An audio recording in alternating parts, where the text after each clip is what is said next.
इस कहानी की शुरुआत होती है एक बच्चे को दिखाने से जो अपने मॉम डैड के साथ छुट्टियां मनाने ट्रिप पर आई हुई थी। ये जगह इनके घर से काफी दूर और बहुत खूबसूरत थी, जहाँ और भी कई सारी फैमिलीज छुट्टियां मनाने आई हुई थी। बच्चे की मॉम का नाम लुइस होता है। एक दिन जब ये लोग खाना खा रहे थे तो इनकी मुलाकात एक दूसरी फैमिली से हुई। इनमें एक कपल और उनका बेटा था। आदमी का नाम पैडी था और उनके बेटे की जुबान नहीं थी, वो बोल नहीं सकता था। अब आज की मुलाकात में ये लोग काफी बातें करते हैं एक दूसरे के साथ। इन्हें काफी अच्छा लगा, इसलिए ये हर रोज फिर इसी तरह साथ बैठकर बातें करते और खाना खाते हैं। ऐसे ही इन लोगों में दोस्ती हो जाती है। फिर जैसे छुट्टियां खत्म हुई, लुइस और उसकी फैमिली अपने घर, जबकि पैडी और उसकी फैमिली अपने घर में चले जाते हैं। घर आकर लुइस अपने हस्बैंड के साथ उन लोगों की तारीफ करती है कि वो कितनी अच्छी आदत के लोग हैं। फिर एक दिन पैडी लुइस के हस्बैंड के पास उनकी तस्वीर की मेल करता है और उन्हें अपने घर आने की दावत देता है। अब पैडी और उसकी फैमिली गाँव में, जबकि ये लोग शहर में रहती थी, इसलिए ये सोचते हैं कि पता नहीं गाँव की जिंदगी कैसी होगी। फिर ये भी सोचते हैं कि वो लोग इतने प्यार से बुला रहे हैं तो हमें जाना चाहिए और हमें गाँव की जिंदगी देखने का मौका भी मिल जाएगा। इसलिए लुइस के कहने पर ये लोग कुछ दिन बाद ही उनके घर के लिए निकल जाते हैं। ये जब उनके घर पहुंचे तो पैडी और उसकी वाइफ काफी खुश होते हैं। खूब अच्छे से इनका वेलकम किया जाता है। पैडी कहता है, मुझे बहुत खुशी महसूस हो रही है कि तुम लोग हमारे घर आए हो, वरना मैं तो समझ रहा था कि गांव का सोचकर तुम आओगे ही नहीं। फिर ये लोग मिलकर खाना खाते हैं, जिसके बाद हम बड़ी ही अजीब चीज देखते हैं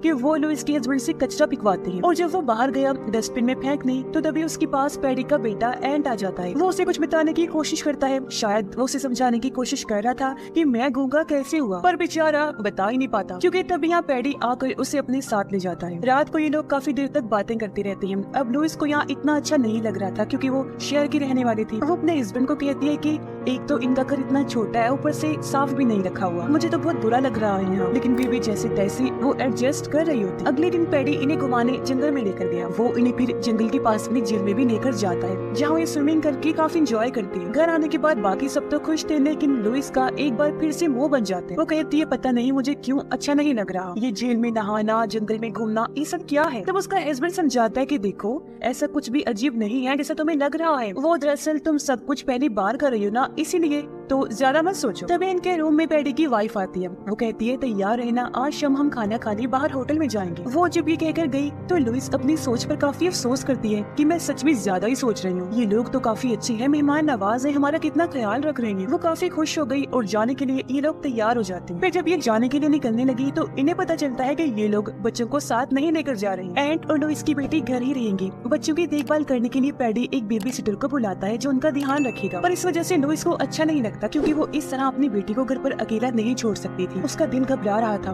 लेकिन उसके पास कोई रास्ता नहीं था, इसलिए वो पैडी की बात मानकर राजी हो गई।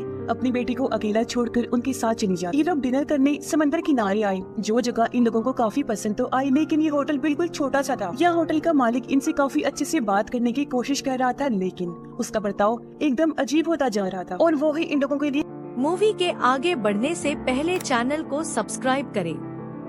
खाना बनाने वाला था। दूसरी तरफ हम घर में एंट और लुइस की बेटी को देखते हैं। एंट उसे खेलते हुए अपने रूम में लेकर गया, जहाँ वो उसे पैडी की घड़ियों की कलेक्शन दिखाता है। उसने बहुत सारी घड़ियां जमा की हुई थी। एक खास घड़ी उठाकर एंट उसे दिखाता है। वो उसे कुछ समझाने की कोशिश करता है, जिसे लुइस की बेटी समझ ही नहीं पाती। घड़ी पर लिखे लफ्जों में बस एक लफ्ज समझ आ रहा था जो एंट का ही नाम था। उधर खाना खाने के बाद पैडी और उसकी वाइफ खूब शराब पी लेती है।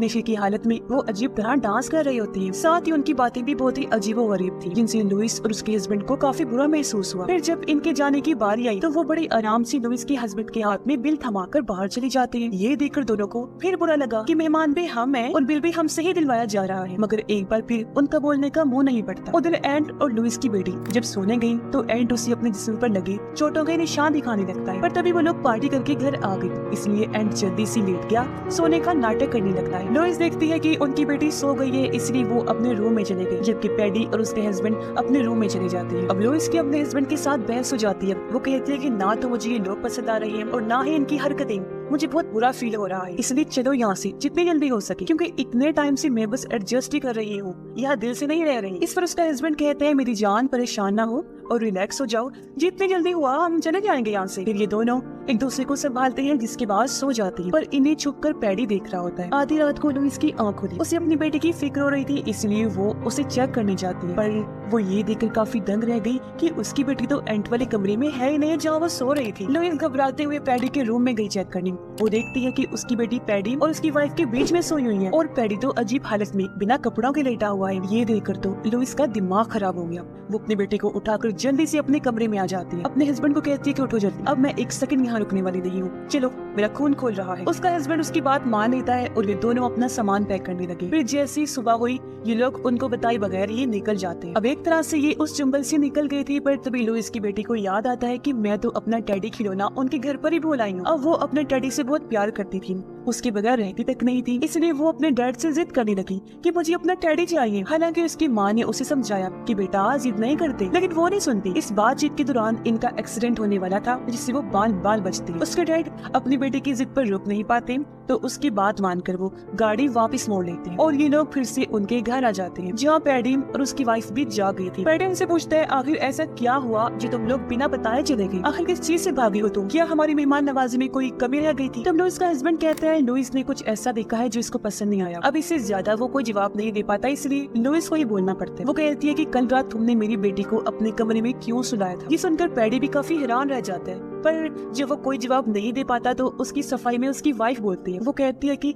हमारी भी एक बेटी थी जिससे हम दोनों बहुत प्यार किया करते थे, लेकिन एक बीमारी की वजह से उसकी मौत हो गई है। हम अपनी बेटी को याद करते हैं और हमें बच्चियां बहुत पसंद है। अब तुम्हारी बेटी रात को तुम्हें आवाजें लगा रही, पर तुम दोनों तो सो रही थी, तुमने उसकी आवाज नहीं सुनी, इसलिए मैंने उसे उठाया और उसे लाकर अपने पास सुला दिया। अगर तुम्हें बुरा लगा है तो उसके लिए माफ करना, दोबारा ऐसी शिकायत का मौका नहीं मिलेगा। अब उसकी इस झूठी कहानी पर इन दोनों को भी यकीन आ जाता है, क्योंकि वो रो रही थी और ये उन्हें माफ कर देते हैं। जहाँ वो पहले गुस्से में घर छोड़कर जा रही थी, पर अब गलती का एहसास होने पर वो कुछ और दिन इधर ही रहने का फैसला करते हैं और पहले की ही तरह ये लोग एक दूसरे के साथ घुल मिल जाते हैं। अब एक दिन जब ये लोग मिलकर खाना खा रही थी, तो यहाँ भी पैडी की वाइफ उनकी बेटी के साथ ज्यादा ही फ्री हो रही थी, जबकि अपने बच्चे एंड पर इनका ध्यान नहीं था। इसलिए लुइस भी बोल पड़ती है कि तुम इतना मत समझाओ मेरी बेटी को, इसकी माँ मैं हूँ। इसलिए पैडी की वाइफ फिर से उससे माफी मांगती। अब लुइस की बेटी अपनी परफॉर्मेंस दिखाना चाहती थी, क्योंकि उसने डांस के स्टेप सीखी थी जो वो इन्हें करके दिखाती है। तब उसके साथ एंड भी डांस करने लग जाता है। अब एंड हमेशा उदास रहता था, लेकिन आज वो पहली बार एंजॉय करता है, खुश नजर आ रहा था। लेकिन उसकी खुशी उसके बाप पैडी से बर्दाश्त नहीं हुई थी, क्योंकि वो लुइस को बीच में ही टोक देता है कि तुम ठीक नहीं कर रहे, ये किस तरह का डांस कर रहे हो, क्या तुमने सीखा नहीं। बार बार उसे बुरी तरह डांटता है,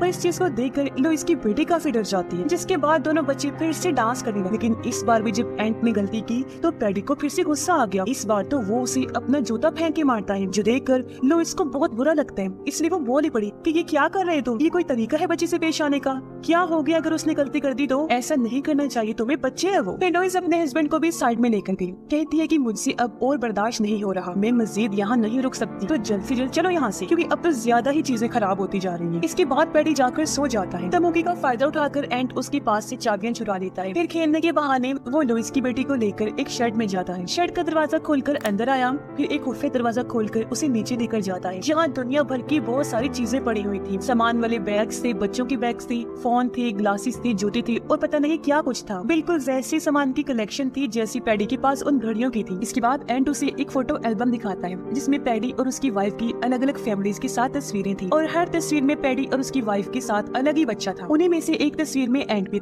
मूवी के आगे बढ़ने से पहले चैनल को सब्सक्राइब करें।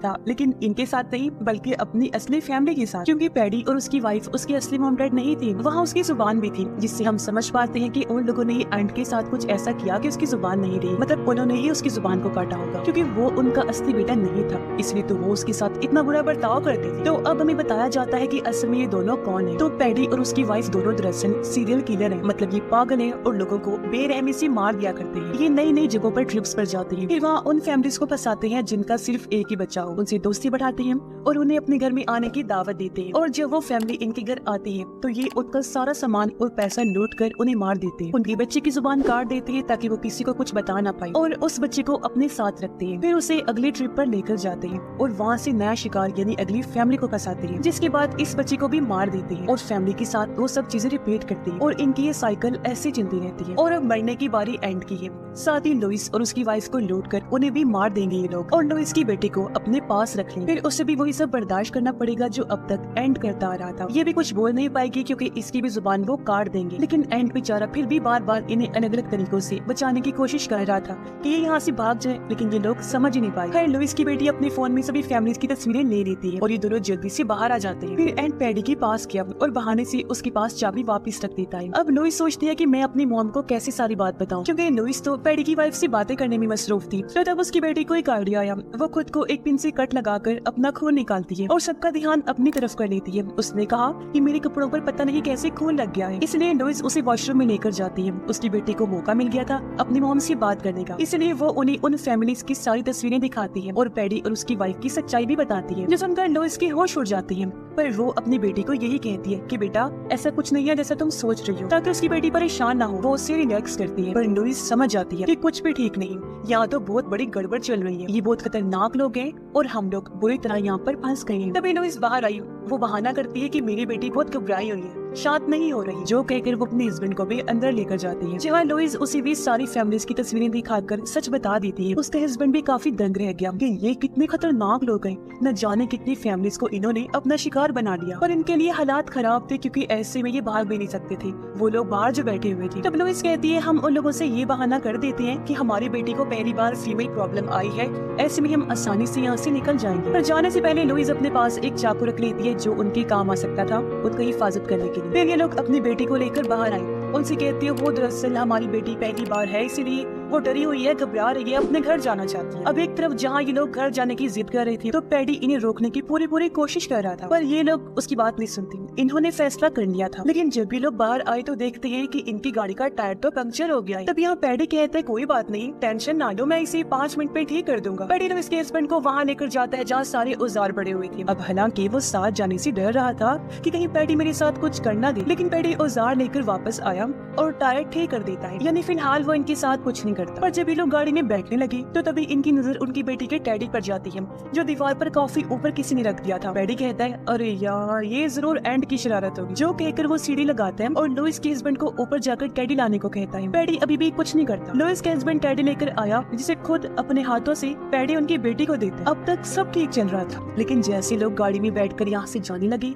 कि तभी उनकी आंखों के सामने पैडी एंड को पानी में फेंक देते हैं, जिससे वो बेचारा बच्चा डूबने लगता है। तब उसके खातिर इन लोगों को गाड़ी रोकनी पड़ी। लुइस का हस्बैंड जल्दी से बाहर आकर पानी में कूद गया। वो एंड को तो बचा लेता है, लेकिन अब उसकी फैमिली मुसीबत में, क्योंकि पैडी ने गन पॉइंट पर उन्हें बंदी बना लिया था, यानी ये लोग बुरी तरह फंस गए थे। पैडी उन सबको बांधकर अंदर लेकर जाता है और उनके बैंक में जितने भी पैसे थे वो सब पैडी अपने अकाउंट में भेज देता है, जिसके बाद पैडी इन्हें मारने की तैयारी करने लगा। लेकिन लुइस के पास जो चाकू था वो उसकी मदद से पैडी के चेहरे पर वार करती है। फिर वो जल्दी से पैडी की वाइफ से गन छीन कर इन लोगों पर तान देती है। फिर ये सब मूवी के आगे बढ़ने से पहले चैनल को सब्सक्राइब करें।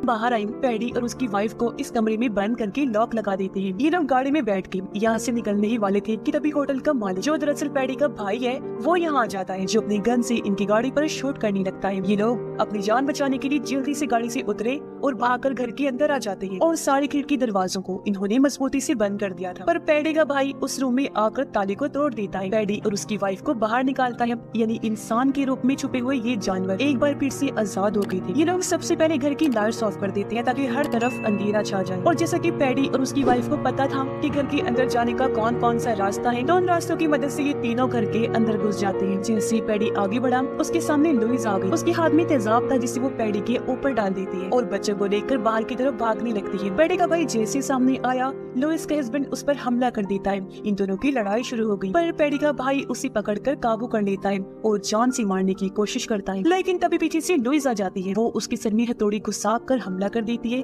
जिससे मौके पर ही पैडी की भाई की मौत हो जाती है। जिसके बाद लुइस और उसका हस्बैंड बच्चों को लेकर छत पर आ गए, क्योंकि वो सीढ़ी के जरिए यहाँ से भागने का प्लान बना रही थी। लुइस पहले अपने हस्बैंड को फिर दोनों बच्चों को सीढ़ी के जरिए बाहर भेजती है, लेकिन तभी इन्हें पता चला कि पैडी की वाइफ गन लेकर इनका पीछा कर रही है। फिर वो भी आखिर उस रूम तक आ ही गई। फिर जब वो बाहर गई इन लोगों को देख लेती है, लेकिन इससे पहले कि गोली चलाती, लुइस जो वहाँ पर छुपी हुई थी उस पर जोरदार हमला कर देती है, जिससे वो नीचे आकर गिरी और इस तरह पैडी की वाइफ की भी मौत हो जाती है। लेकिन उसके गिरने की वजह से सीढ़ी भी गिर गई थी, यानी कि अब इनका उतरना मुश्किल हो गया था। अब लुइस का हस्बैंड अपनी जान पर खेलकर नीचे कूद गया। वो सीढ़ी को खड़ा कर देता है, जिससे वो तीनों भी नीचे आ जाते हैं। लेकिन इससे पहले वो यहाँ से निकलती, तब यहाँ आ गया पैडी, जो उनकी बेटी को पकड़ लेता है। वो लुइस और उसकी वाइफ से कहता है कि तुमने मेरी वाइफ की जान ली है, जिस वजह से मैं अकेला रह गया, इसलिए अब मैं जान के बदले जान लेना चाहता हूँ। तुमने मेरी बीवी को मारा, मैं तुम्हारी बेटी को मार दूंगा। लेकिन लुइस की बेटी जिसके पास बेहोशी का इंजेक्शन था वो उसे फौरन ही पैडी को लगा देती है। कुछ ही सेकंड्स में इंजेक्शन ने अपना काम किया और पैडी बेहोश हो जाता है। अब लुइस का हस्बैंड चाहता तो उसे खुद मार सकता था, लेकिन वो ये मौका एंड को देता है ताकि वो अपना बदला ले सके, क्योंकि पैडी ने उसे इतनी तकलीफ जो दी थी। इसलिए एंड एक पत्थर लेकर आया और उससे पैडी को जोर जोर से मारने लगता है। वो अपने दिल की अच्छे से भड़ास निकालता है और उसे तब तक मारता रहता है जब तक पैडी की मौत नहीं हो जाती। सारी मुसीबत को निपटाने के बाद वो गाड़ी में बैठे और यहाँ से निकल जाते हैं। अब लुइस और उसके हस्बैंड ने अपने साथ साथ दोनों बच्चों को भी बचा लिया था। ये लोग एंड को अकेले नहीं छोड़ते और उसे अपने साथ ले लेते हैं। एंड की आंखों में एक नई उम्मीद थी जो उसे इस फैमिली से मिली थी, यानी जहाँ पैडी और उसकी वाइफ ने इसकी और न जाने कितने लोगों की जिंदगी बर्बाद कर दी, तो अब कोई भी उनका शिकार नहीं हो पाएगा। उस बुराई का तो हमेशा के लिए खात्मा हो गया है। साथ ही इन लोगों की किस्मत अच्छी थी जो ये भी बच गई। और इसी के साथ ये फिल्म भी इधर ही खत्म हो जाती है। मूवी पसंद आई तो लाइक करे, कमेंट करे, चैनल को सब्सक्राइब करना ना भूले।